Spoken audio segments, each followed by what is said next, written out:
Well, hello everybody, and it's going. Sweet. Happy Venus Day. As usual, today's broadcast is brought to you by EzekielSchmidtArt.com, aka me. If you want to support the whatever the fuck I'm doing, click on the link in the description. Check out my website. Just take a look around. See if anything interests you. That's all I really ask for. Anyways, for those of you who don't know, because I've been looking at my YouTube analytics, and it seems like a lot of the people that watch the stream actually are not my normal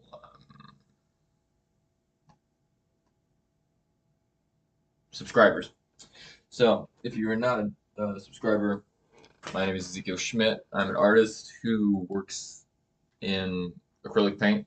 I do symbolic and philosophical art, the main and magical art. The main purpose of my art is to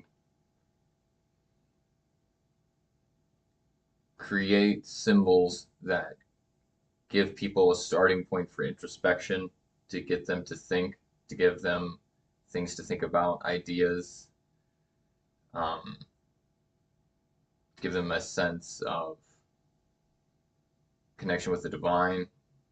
And also, I make what I call magical art as stuff that's supposed to change consciousness, to help bring about change within the manifest world, whatever that means.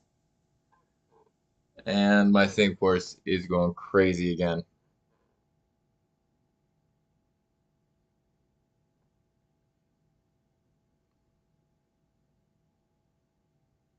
Crappy app. Sorry about this.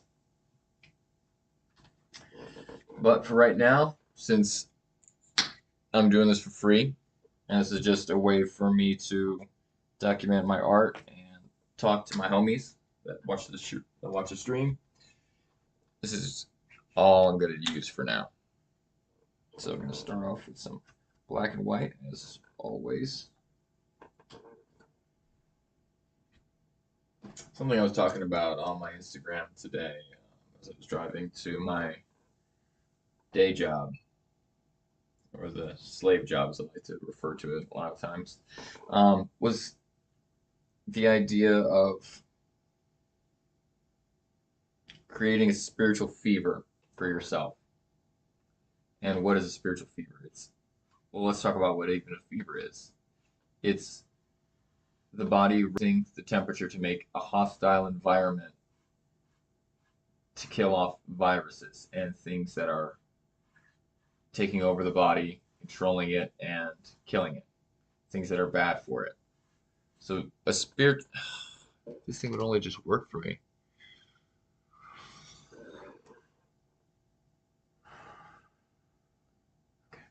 I don't care. I'm just gonna keep doing it. Check on it once in a while. It shows my hands going in it, but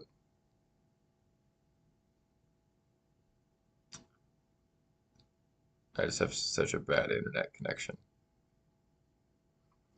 Anyways, the idea of a spiritual fever, or a fever itself, is the body creating a hostile environment in order to kill off viruses, bacteria, all manner of other illnesses. So, what is a spiritual fever? It is you consciously doing things, putting yourself in an environment. Why isn't this working? This is ridiculous. Putting yourself in situations that are uncomfortable for you, yes, but what the ultimate goal of it is to rid yourself of spiritual parasites, bad habits, bad friends, bad environments, bad thoughts. I have no idea why this isn't working.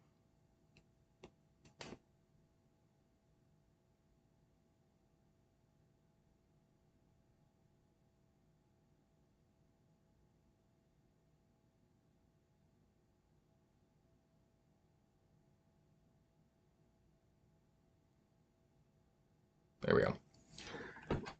And other things that are sapping your energy. And how do you do that? Well, one of the main ways is to adopt a spiritual practice that you do daily, something that's not necessarily automatic for you, something that's not, the easiest thing for you to do. It's just a little uneasy because a fever feels uneasy when you're in it.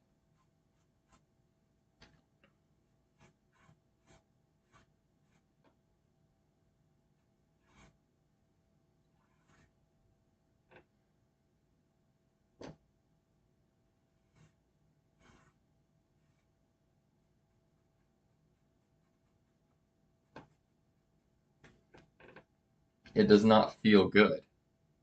So you have to stop thinking of, oh, I'm doing this because it makes me feel good, and think of it, I am doing this because it is good for me. Because what's good for you and what feels good are usually not the same thing.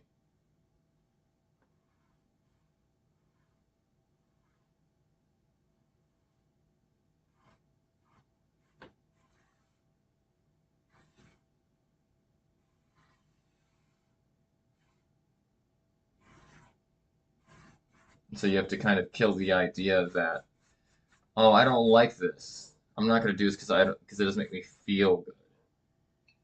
You need to look deeper and is this serving me? And if not, you have to put yourself in the uncomfortable situation of no longer engaging that habit, which I'm preaching to myself as much as I am anyone else, because it is very, very tough to do that. And I admire people that have done those things.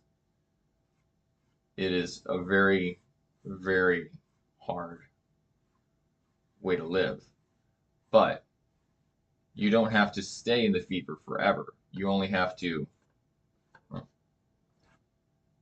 do it until the virus is gone. Till what is making you sick is no longer part of your body. It's no longer a part of your life.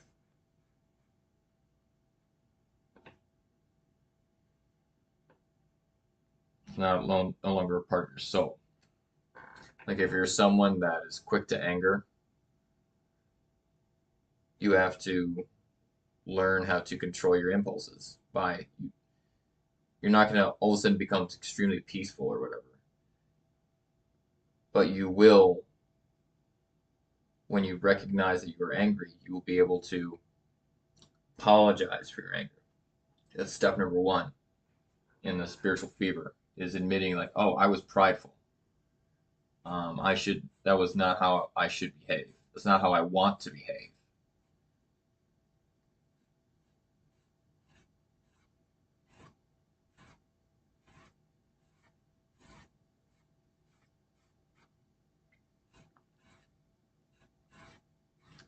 And then from there, it comes into when you have a thought of anger and you want to act on it, you no longer engage with that. You'll recognize that thought. I'm feeling that right now, and I just really want to fucking say something back. You take a breath, and you do the uncomfortable thing of sitting there and listening to, or just being in that situation that's making you angry, and not engage with that emotion, not responding in the way you used to.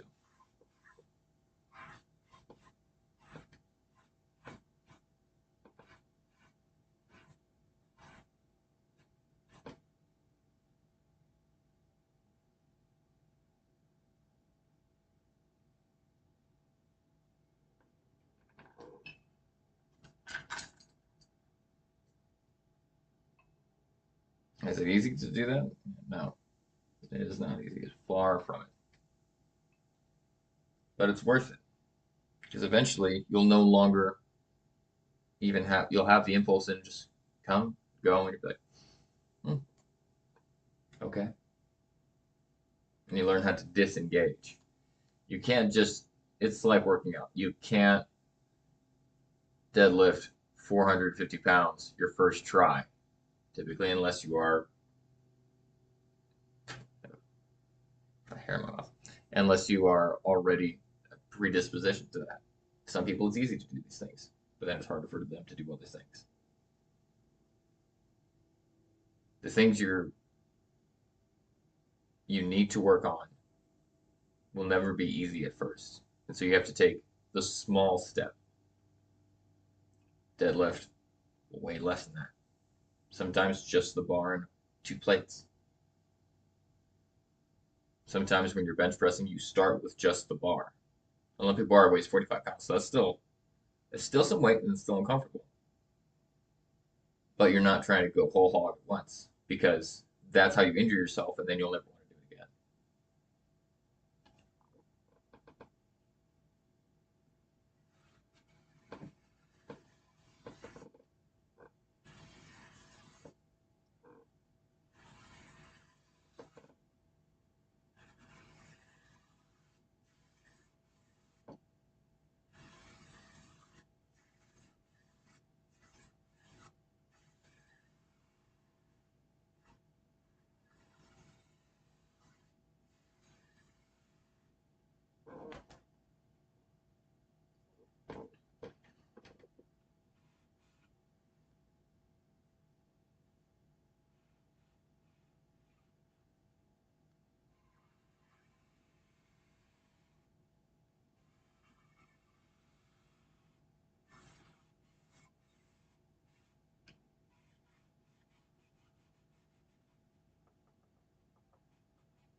And just like when you are sick, you feel it a little bit first. You don't become immediately boom unless you got a really freaking bad virus or something. But your body goes in stages. Everything that is done well, that will be good for you, has to be done in stages. If you lose weight too fast, you'll fuck up your body if you're trying to lose weight. If you gain weight too fast, you won't gain it the way that your body actually needs. You have to find moderation. Aristotle talks a lot about this. And I think that it's something that's um, kind of missing nowadays is because a lot of people are sold the idea that things can be immediate, that you can change your life. 5 steps, 10 minutes, you can change your life. That's not how it works. 10 minutes, you can take the first step. 10 minutes, you can do the first thing that you need to do, but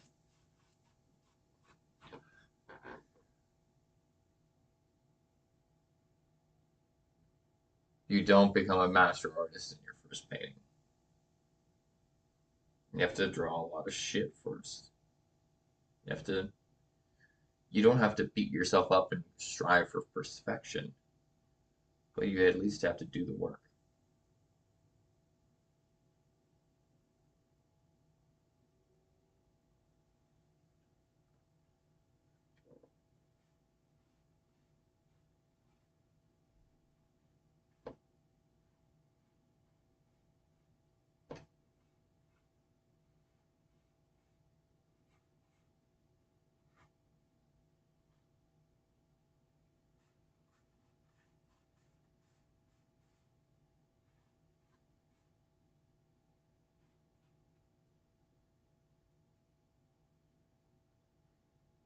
And when you procrastinate, all you're doing is making it harder. Here's the thing is I noticed that like when I would procrastinate it's because I thought, well, it has to be perfect. I have to do it great. I have to do it right the first time. It has to be, if I'm gonna do this, I'm gonna have to do it for 2 hours. No. Spend 5 minutes on whatever it is you want to do.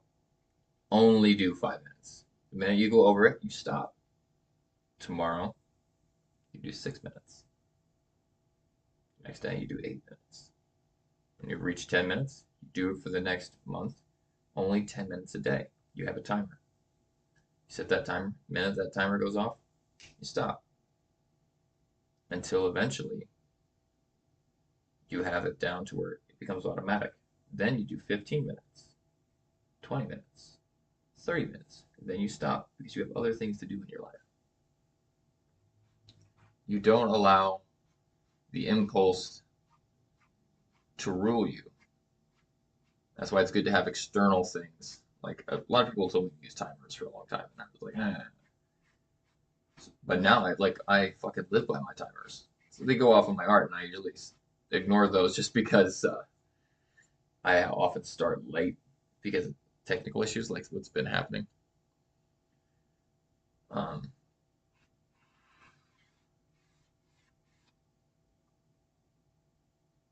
but at least start with that. Don't go ham. Just if you want to improve one habit, only do a tiny bit a day. That's all you have to do.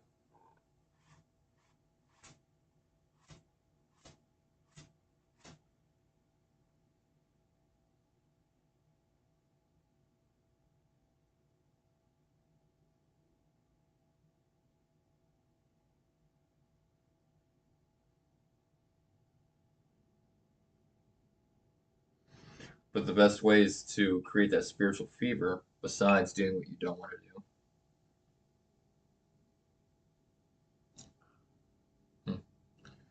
is to force yourself to sit for 10 minutes. No phones, no nothing, no TV, no music. Sit in silence. You're not trying to meditate. You're not trying to do anything spiritual. Allow yourself to be with your thoughts. See what pops up. If you have a lot of anxiety during that, and you're like, oh, I don't want to do it because it makes me anxious because of stuff, then you need to address the cause of the anxiety, not avoid the symptoms. Because if you can't sit for 10 minutes without feeling some intense negative emotion, that means that there is something in your life. It's like with pain. If you've got a cut on your arm, you're going to feel that unless you put like some kind of analgesic on it or something to take away the pain. But then you're not fixing the problem, you're not healing the wound, you're ignoring the wound. And so sometimes you have to sit and feel the pain. Feel where's that pain coming from?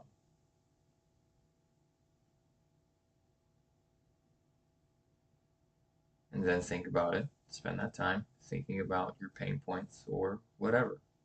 Most likely what's going to come up first is pain. Worried about this, worried about that.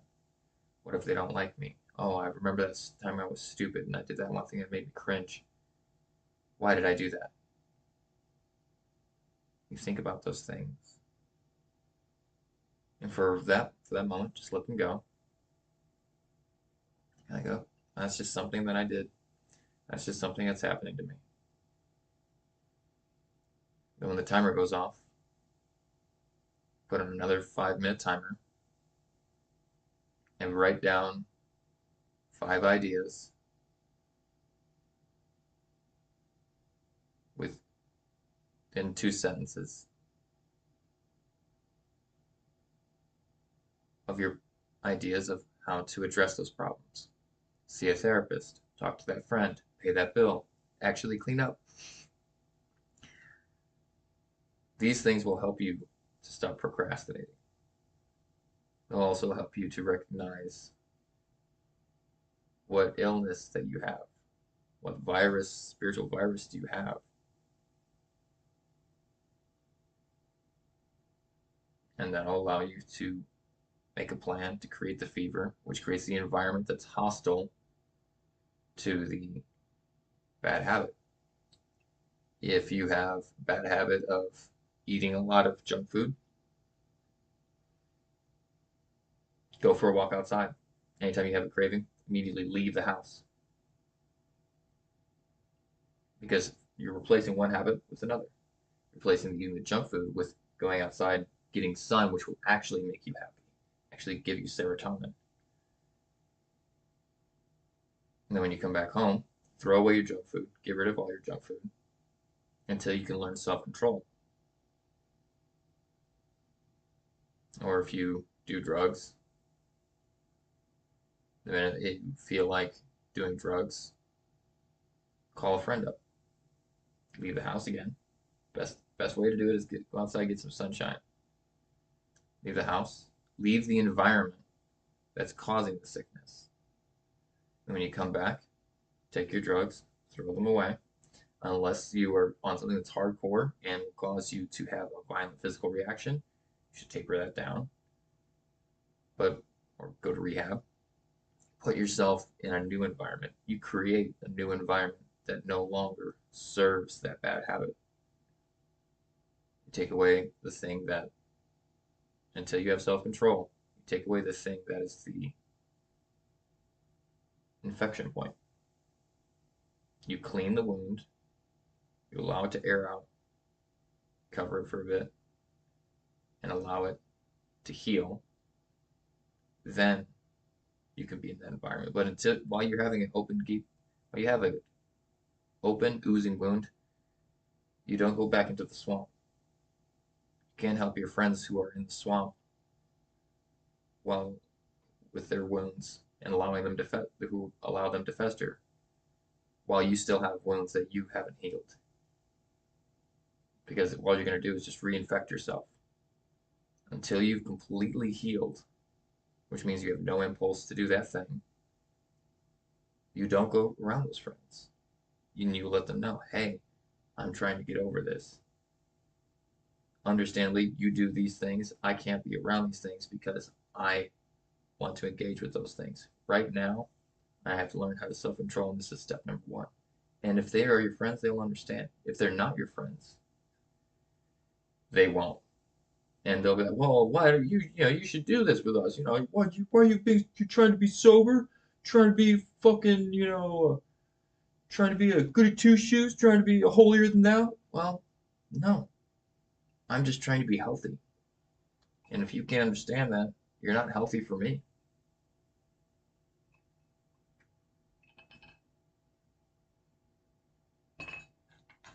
Create an environment that's hostile to the bad habit.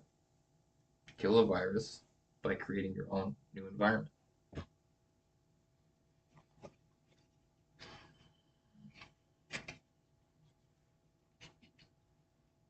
And this ties in with the idea that I've talked about before of training your unconscious. Because your unconscious feeds off of your environment, feeds off the symbols in your environment. That's why I create these paintings, is to create symbols that can affect people positively, to create visual representations that can help people live a better life without having to overthink it, to help people create new environments.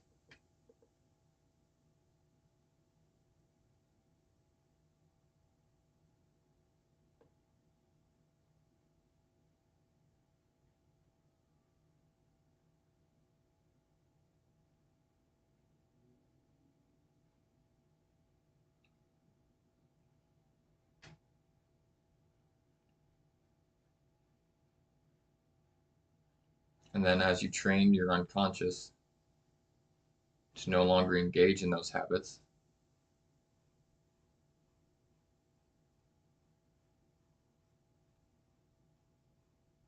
you notice that without even thinking about it, you won't even have the craving to do those things anymore. You won't care because it's no longer a part of you. And that's something that also I think is very interesting is a lot of people identify with their bad habits. Like, well, this is just what I do. No, that's an action that you've done. That's not who you are.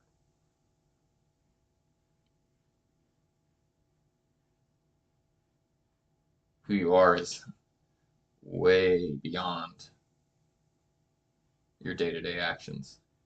But that's for a different discussion.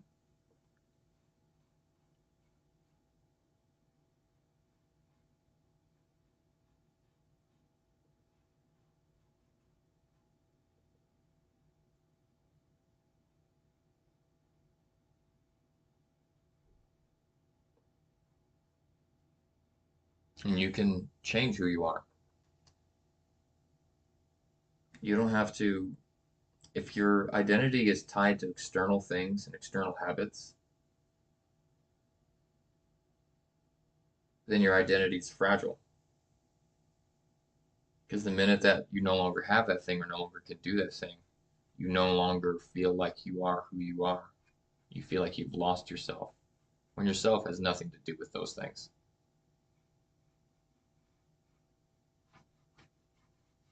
It's just a false assumption that you have.